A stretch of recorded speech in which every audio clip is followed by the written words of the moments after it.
suami. Kan biasanya itu mempengaruhi hormon, saya mohon maaf ya, jadi lebih ke ini, berhubungan suami istri kayak gitu. Kalau yang jarang berhubungan, biasanya bakal cepat untuk menopause dan juga dipengaruhi oleh beberapa faktor juga, gaya hidup kayak tadi, stres, nah itu bisa terjadi juga Pak, kayak gitu. Nah untuk gejala-gejalanya untuk yang Maaf Pak, PCS, kalau ya, perawan tua berarti lebih cepat menopause dong? iya bakal cepat Pak, Lebih cepat lagi ya Pak? iya benar. Dan juga ini Pak, apa namanya, eh sekarang itu kan banyak makanan yang mengandung hormon Oh, lebih, olahan. olahraga juga ngaruh juga. Nah, olahan Tapi fast saya food, ada dapat pasien, dia perawan tua tapi menopause-nya di cukup lama sih Pak. Itu pengaruh apa ya Pak ya? eh ini kalau perawan lama gaya hidupnya bagaimana dulu Pak? Kita lihat dulu. Nah, kalau dia Oh, gaya hidupnya pengaruh gaya hidup sehat, juga ya? kalau gaya hidupnya sehat itu bisa lama. Tapi kalau gaya hidupnya yang saya minta maaf, yang nggak sehat, itu dia malah lebih cepat. Glamor lah. Ya benar. Oh iya ya, oke. Makasih Pak. Ya sama-sama. Karena juga menopause ini setiap pribadi beda-beda Pak, kayak itu. Seperti yang tadi yang di atas. Tapi Pak, maaf lagi Pak, ada Ya, yang monggo. misalnya injeksi apa libido itu pengaruh nggak Pak itu Pak? Injeksi libido, libido. Ada injeksi libido Pak? Pernah dengar nggak Pak?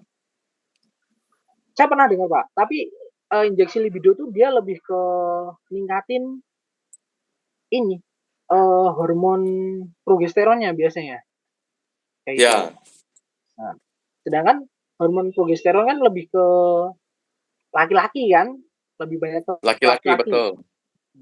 Sedangkan kalau wanita disuntik hormon progesteron itu kemungkinan menopause-nya juga lebih cepat Pak, karena hormon estrogennya kan dia turun karena tidak Ya, seimbang. betul. Seperti itu. Katanya sih dia suntik itu tujuannya buat diabetes ya katanya.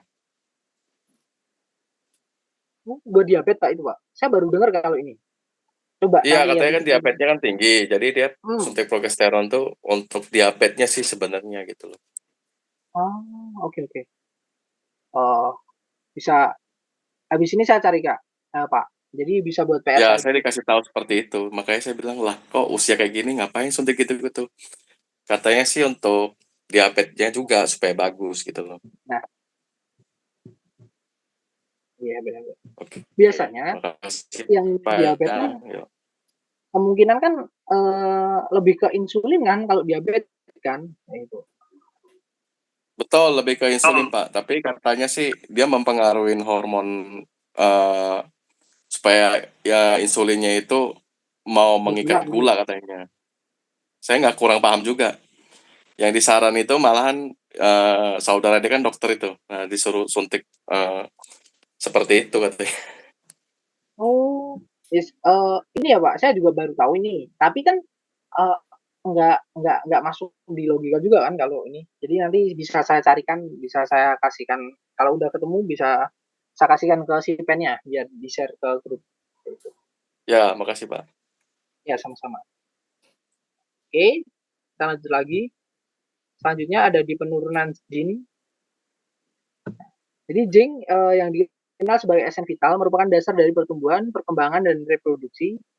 Jing berasal dari ginjal, kidney qi, dan sering bertambahnya usia. Jing cenderung menurun. Penurunan ini sangat terlihat selama menopause. Jadi selama penurunan jing itu saat menopause itu terlihat sekali. Gitu. Nah, jing itu biasanya melemahkan eh, energi, terus merasa lemah lunglai, kayak itu. Otot sering kayak apa namanya, sering pegel-pegel, terus masalah ingatan, susah untuk berkonsentrasi. Nah, baru juga ginjal juga mengatur hormon dalam tubuh. Penurunan fungsi ginjal selama menopause mempengaruhi keseimbangan hormon yang menyebabkan berbagai gejala menopausal. Nah, biasanya hormon ginjal ini kan dia si ini kan esensi kan untuk yang mengatur hormon, terus untuk perkembangan bayi, terus untuk kehamilan kan kayak gitu juga. Selama menopause si ginjal ini udah menurun dan nggak bakal ada ini apa untuk Yuanci, Pak. ya Yuanji benar-benar Pak. Ya, Yuancinya. Untuk perkembangan dan mengatur hormon kayak gitu.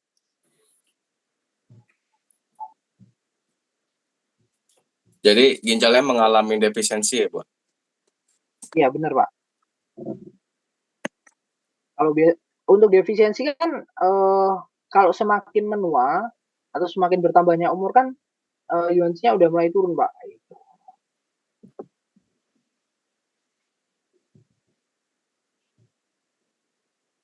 Terus selanjutnya ada stagnasi Qi dan darah. Selama menopause, stagnasi Qi dan darah dapat terjadi, terutama karena ketidakseimbangan emosi dan stres. Stagnasi ini dapat memicu gejala seperti depresi, suasana hati yang mudah berubah, dan perasaan penuh atau sesak di dada. Stagnasi darah dapat menyebabkan nyeri tubuh, terutama pada sendi, dan dapat memperburuk gejala emosional.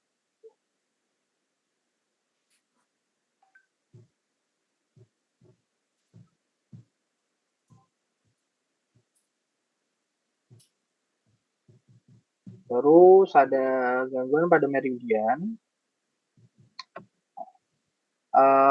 Jadi gejala menopause dengan gangguan pada meridian tertentu, terutama yang berkaitan dengan organ ginjal, hati, dan limpa. Misal meridian ginjal yang lemah dapat menyebabkan masalah seksual dan kekeringan. Sedangkan gangguan pada meridian hati dapat mempengaruhi emosi dan menyebabkan iritabilitas.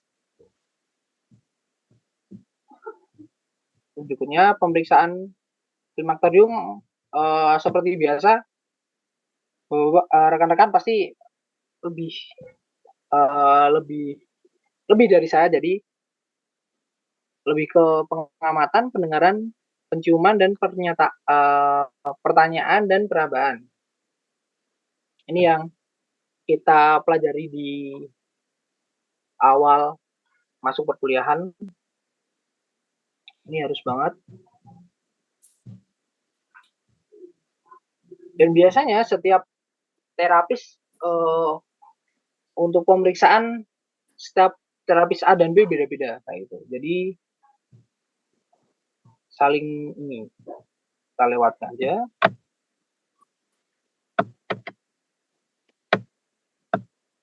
Nah, untuk biasanya yang di menopause itu lidah merah dengan lapisan tipis atau tidak ada lapisan menunjukkan defisiensi yin yang sering terlihat pada wanita menopause dengan gejala seperti hot flash dan keringat malam. Nah, berarti ini kan dia indikasinya dalam tubuhnya dia ada panas. Terus yang kedua ada lidah pucat, bengkak, mengindikasi defisiensi yang terutama pada ginjal yang dapat disertai dengan gejala kelelahan, intoleransi dingin, dan edema.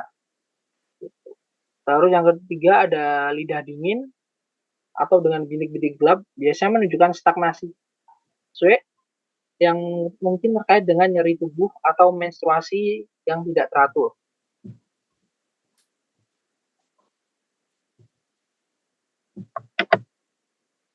Nah, berikutnya ada pemeriksaan wajah dan kulit. Ya, tanda-tandanya untuk menopause ya pucat, kemerahan, atau kekeringan yang bisa menunjukkan ketidakseimbangan ginjal atau stagnasi Qi. Ini suara dan bau. Biasanya kalau defisiensi suara yang lemas biasanya defisiensi C atau yang. Bau yang kuat mengindikasikan panas internal atau stagnasi makanan.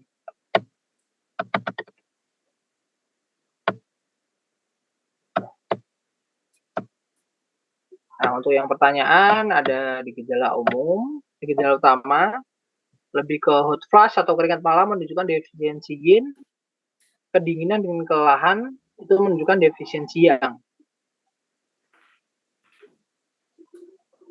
Pertanyaan juga untuk riwayat menopause, untuk riwayat menstruasinya, contoh periodenya panjang atau pendek, berat atau ringan, gitu.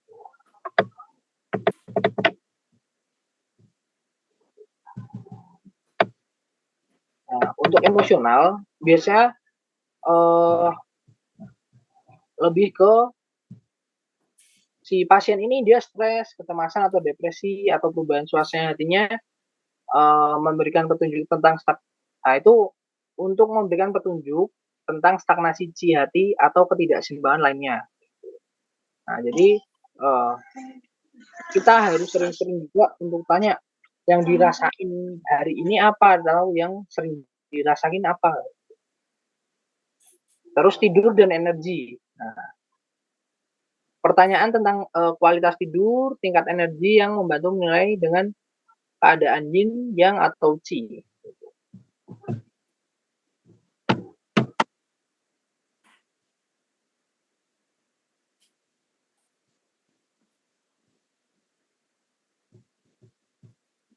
Terus ada palpitasi, nadi cepat biasanya menunjukkan defisiensi yin, nadi lambat dan dalam biasanya menunjukkan defisiensi yang, nadi wavy menunjukkan stagnasi qi, dan nadi bergelombang bisa mengindikasikan stagnasi darah.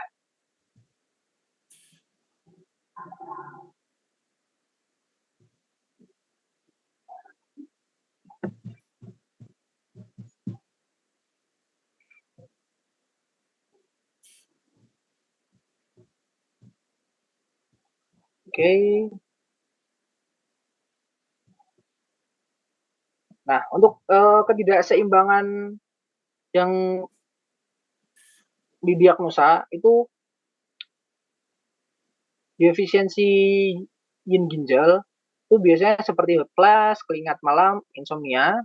Untuk yang ginjal itu biasanya kelelahan, dia takut dingin, sama edema, bengkak. Terus yang ketiga ada stagnasi di hati, gejala seperti iritabilitas, depresi, perasaan tekan di dada, dan stagnasi darah. Biasanya nyeri tubuh, tidak teratur, atau gejala stagnasi lainnya. Nah, biasanya kalau untuk yang stagnasi darah ini, setiap menstruasi pasti merasakan sakit.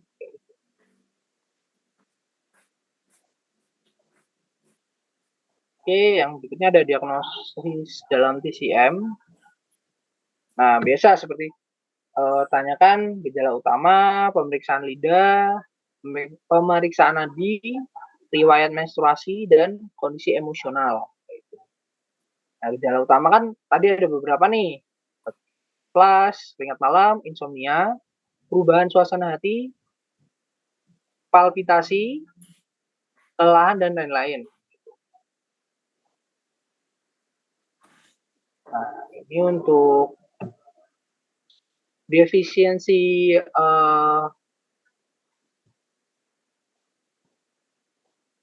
defisiensi yin ginjal, itu gejalanya biasanya hot flash, keringat malam, wajah merah, mulut, tenggorokan kering, insomnia dan gelisah, jantung berdebar dan telinga berdenging, lidahnya merah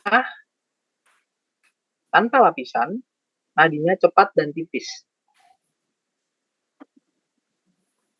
Nah, tapi kebanyakan yang kita temuin itu ada beberapa yang nggak ada di panduan kayak gitu. Jadi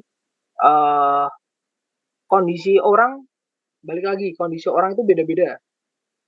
Kadang dia menopause tapi gejalanya tuh macam-macam. Nah, mungkin bagi rekan-rekan pasti sering banget nemuin yang kayak gitu. Nah, untuk patofisiologinya, yin dari ginjal bertanggung jawab untuk mendinginkan dan menyeimbangkan tubuh ketika yin berkurang. Terjadi ekses panas dalam tubuh yang memicu gejala panas seperti hot flash dan keringat malam. Nah, untuk yang ginjal itu biasanya kalau yang defisiensi yang ginjal kan dia pasti takut yang dingin.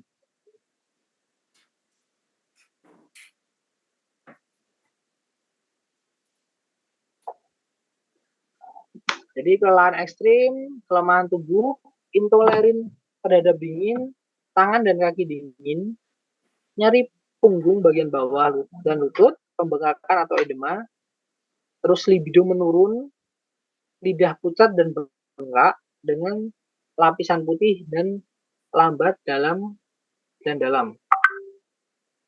Nah, jadi yang dari ginjal bertanggung jawab atas energi panas dan metabolisme tubuh ketika yang berkurang, tubuh menjadi dingin dan kehilangan energi. Nah, biasanya dia lebih banyak ginnya, jadi lebih kayak dia takut dingin, terus minumnya hangat-hangat kayak gitu.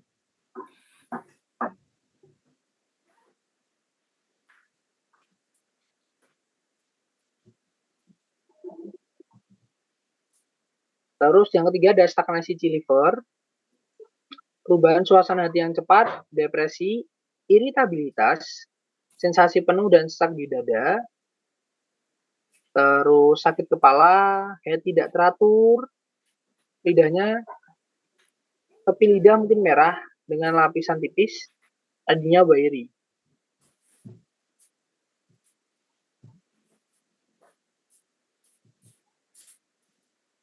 Nah, yang berikutnya ada defisiensi ginjal dan hati.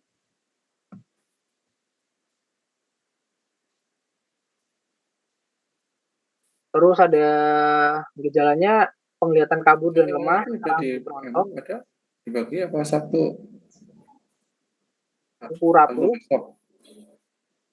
pusing dan tinnitus, nyeri dan kekakuan di punggung bawah, hot flash, kenapa? lidah merah, dan nadi tipis. Nah, ini ada stagnasi darah juga. Jadi nyeri tubuh yang tumpul atau menusuk, terutama bagian bawah, menstruasi yang tidak teratur atau berhenti, kulit kusam atau berwarna ungu. Untuk yang stagnasi darah tuh kulit kusam atau berwarna ungu kayak dicocok gitu loh. Aku mau ya udah aja. Gitu.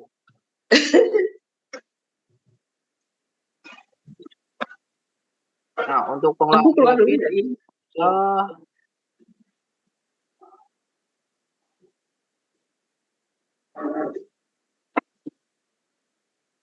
terus mateng. dia untuk mengelola gejala klimakterium itu ada beberapa. Yang pertama menyeimbangkan yin yang, menguatkan yin. Titiknya ada kidney 3 sama liver. Titik untuk menyeimbangkan yin, ginjal dan hati, menjaga keseimbangan yang. Ada di kidney 7, liu, sama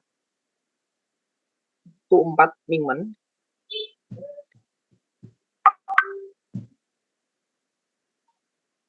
Terus ada juga untuk peningkatan aliran darah dan qi.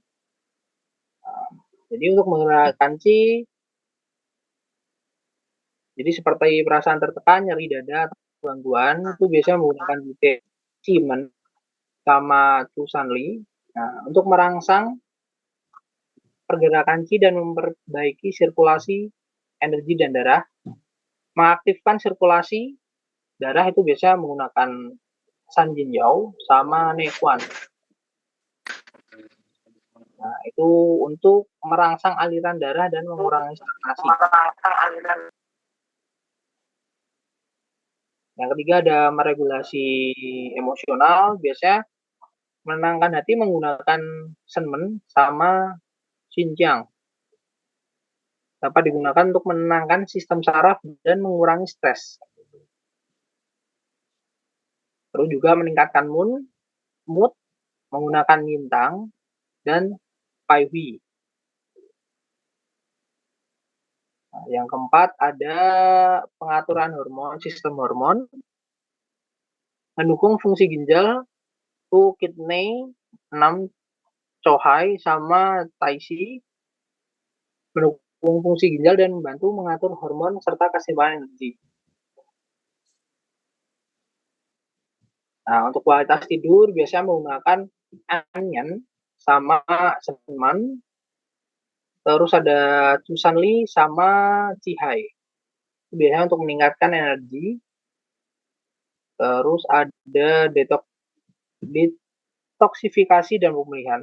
Nah, untuk detoksifikasi biasa menggunakan herbal. Oke, sudah selesai. Mungkin ada yang ditanyain dulu sebelum kita akhiri?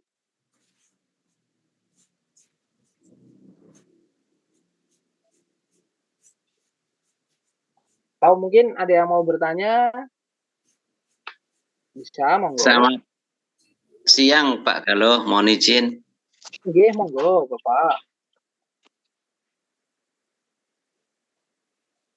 Tadi enggak ada ininya ya Pak, izin Pak Galuh, apa untuk titik-titik? Oh ini sudah ya Pak?